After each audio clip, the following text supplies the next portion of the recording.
إما يبلغن عندك الكبر.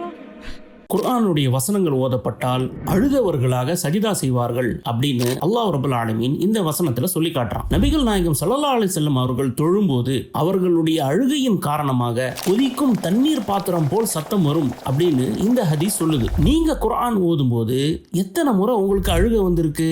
குர்ஆன் வசனங்களை அதனுடைய விளக்கத்தோட உணர்வோட படிச்சா கண்டிப்பாக அழுகை வரும். இந்த ரமலான்ல நாம அதிகம் குர்ஆனை ஓதுவோம். அப்போ ஓதுவதோடு மட்டும் நிறுத்தி விடாமல் குர்ஆனுடைய வசனங்களுக்கு அதனுடைய விளக்கங்களை நாம படிக்க தொடங்கணும். இந்த குர்ஆனுடைய வசனங்களுக்கு ஆழமான விளக்கங்கள் திருக்குர்ஆனின் நிழலில் அப்படிங்கிற இந்த திருக்குர்ஆன் விளக்க உரையில இருக்கு.